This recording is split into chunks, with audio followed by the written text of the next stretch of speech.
Morning class 10th. Today we are going to discuss magnetic effect of electric current part 5. In this video we will discuss Fleming's left hand rule, or it is also called motor rule.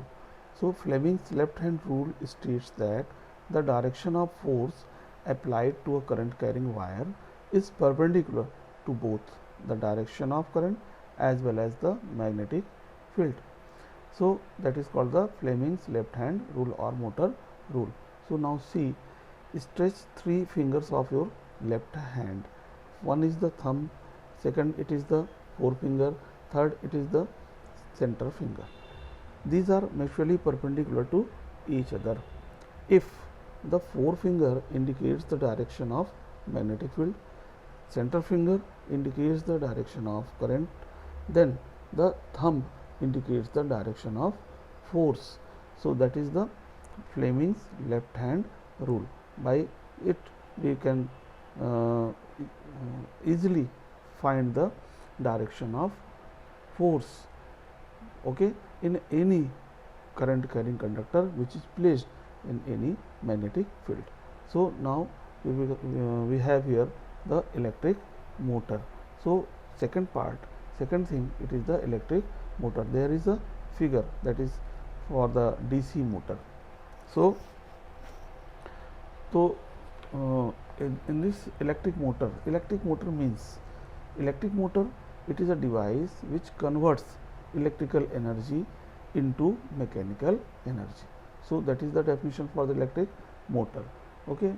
So and the principle of this electric motor, that is the DC motor, when a coil carrying current is placed in a magnetic field, it experiences a torque.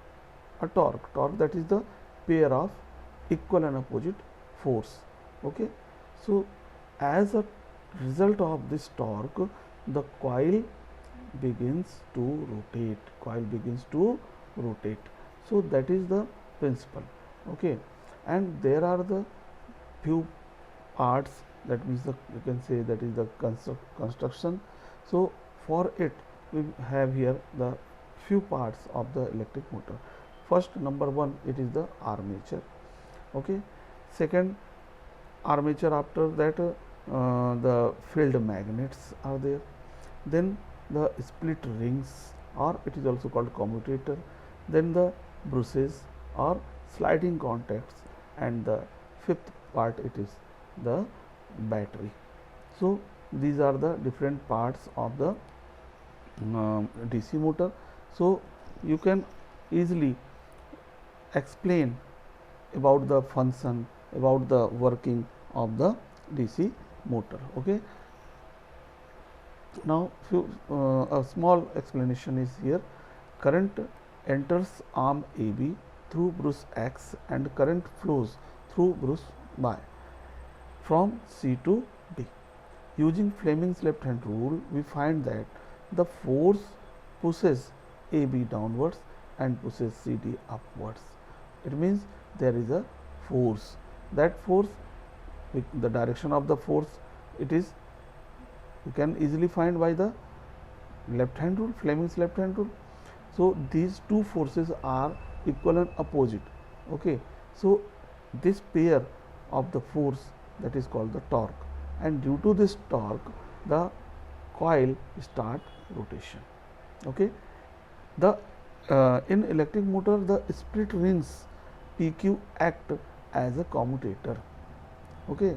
That reverses the direction of the current. That is the working of, can say, function of the split rings.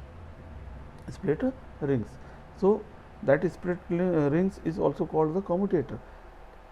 It reverses the direction of the current. The reversing of the current is repeated at each half rotation, giving rise to a continuous rotation of the coil. Okay.